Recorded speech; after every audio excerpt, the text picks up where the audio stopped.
Hello and thanks for joining us. This is the Signature 30 Minutes. I am Obomanu Marvelous. In the headlines, Nigerian Army declares 12 officers, 89 soldiers wanted for deserting war front.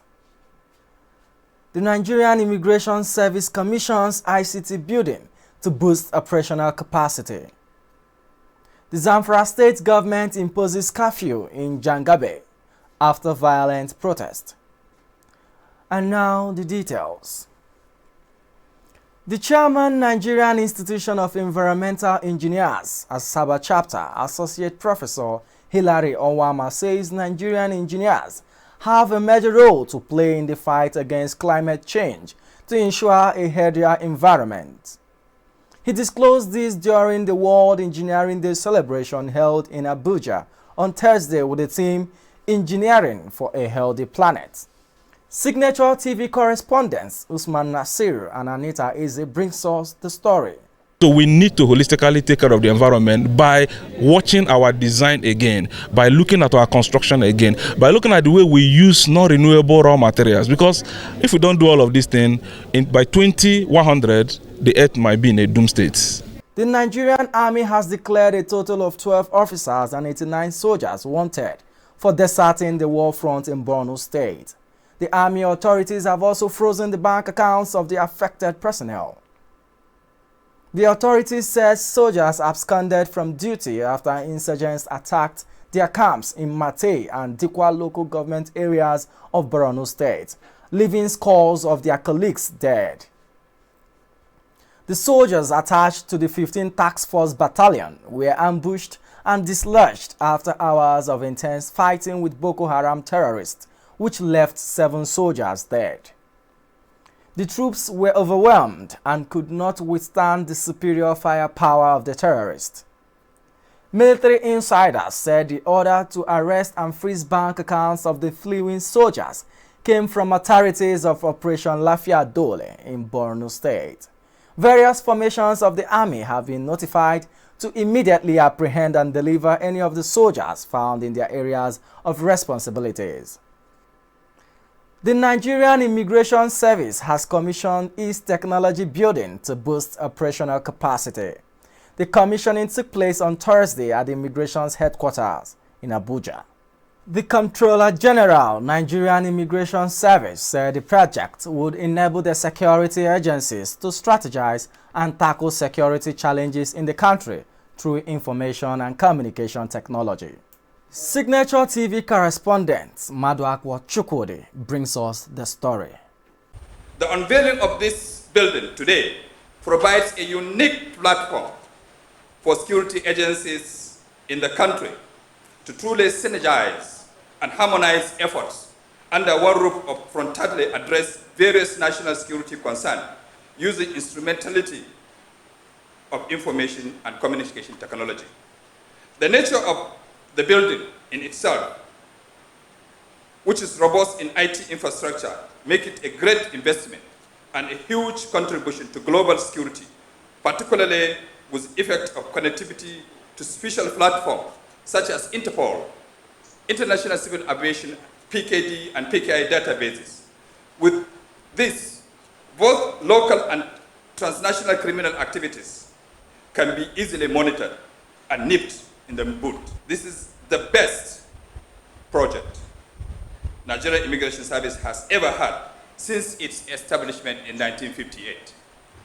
The Zamfara State Commissioner for Information, Suleiman Anka, says the state government has imposed a dusk-to-dawn curfew in Jangabe town following a violent protest. The protest broke out when the girls were taken back to the school, where their parents and other residents were waiting to receive them. The event quickly turned rowdy, with some people attacking the government officials.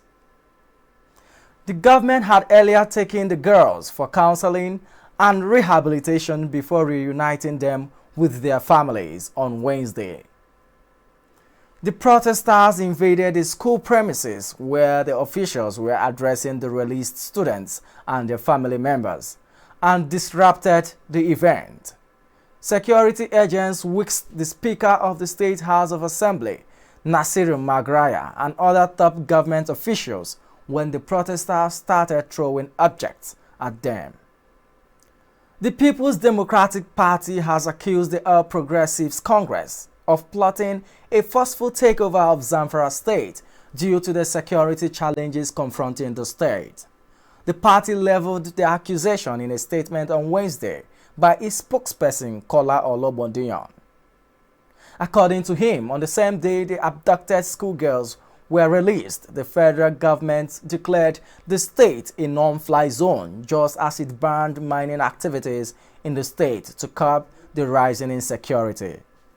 In reaction to the declaration of no-fly zone in Zamfara, the PDP alleged that the APC-led administration was plotting to impose a state of emergency in the state for political benefits.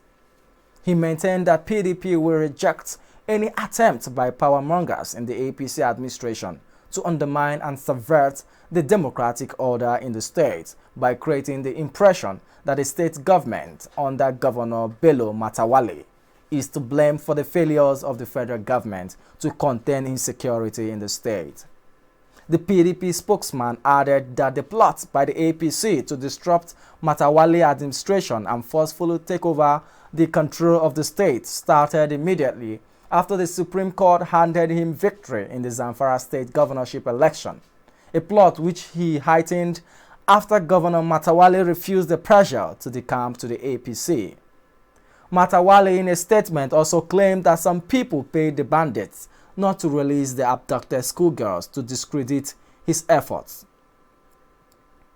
The Ondo State House of Assembly has received the names of 4 commissioner nominees forwarded to it by the state governor, Rotimi Akeredolu. The chairman House Committee on Information, Youth and Sports Development, Benga Omole, confirmed this in Akure, the state capital. The nominees are Ojogo Kimiha Kabon Donald, Wale Akinterenwa, Charles Titoloye, and Aminu Olayiwola. Governor Akeredolu, in a letter addressed to the Speaker, writes Honorable Oleye Logun Bamidele, and signed by the Chief of Staff to the Governor, Chief Olubenga Ale, requested members to give their approval to the list in view of the urgent need to fast-track the instrumentality of governance. Omole said that all necessary processes that will give accelerated approval to the letter has been earmarked. Meanwhile, the Speaker has pledged on behalf of the House that quick approval will be given to the nominees. The Imo State House of Assembly on Thursday removed the majority leader of the House, Uche Ogbuagu, representing Ikeduru State Constituency, and was replaced with the member representing Owerri West State Constituency, Kanayo Onyemechi. The Speaker, Paul Emeziem, announced these changes on the floor of the House during the plenary section. However, he did not give any reason for the sudden changes as he went ahead to announce it in the House. The Special Advisor to the Governor of Enugu State on Water Resources, Anthony Dubem Onya, has reassured residents of the state that the issue of inadequate water supply will soon be a history. The Special Advisor disclosed that the state government has commenced comprehensive rehabilitation of the 9th Mile Crash program with solar-powered boreholes to ensure adequate supply of potable water from Oji River, Ajali and Iva water schemes to Enugu metropolis. Onya revealed that a contract of 600 million naira was recently awarded to Fordmax Nigeria Limited for the rehabilitation of the 9th Mile Crash program, adding that the company has mobilized to the site. The Special Advisor explained that the contract, which will be solar-powered, will address the peculiar challenges of power failure and boost the volume of water being reticulated from the aging water schemes to Enugu metropolis. President Muhammadu Buhari and Vice President Yemi Osinbajo will on Saturday receive the COVID-19 vaccine publicly after some frontline health workers are vaccinated on Friday. This decision to have the President and Vice President receive the COVID-19 vaccination in the open was to correct the misconceptions surrounding the vaccine. The Executive Director of the National Primary Healthcare Development Agency, Faisal Shuaibu, disclosed this at the second edition of the State House Weekly Briefing.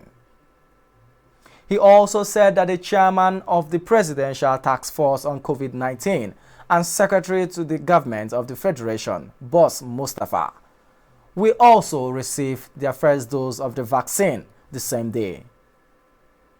Also speaking, the Director General, Nigeria Center for Disease Control, Dr. Chikwe Ihekwazu, said that as much as vaccines provide some very important light, there should be strict adherence to COVID-19 protocols.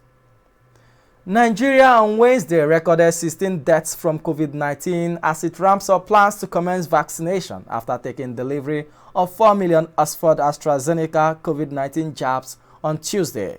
The fatality toll in the country has relatively been high, although daily infections seem to be declining.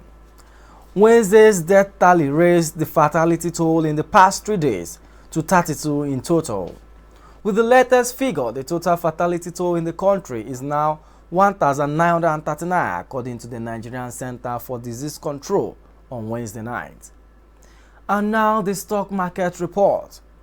The bears maintained leadership on the Nigerian Stock Exchange on Thursday, with investors losing 82.3 billion due to persistent profit taking on blue chips.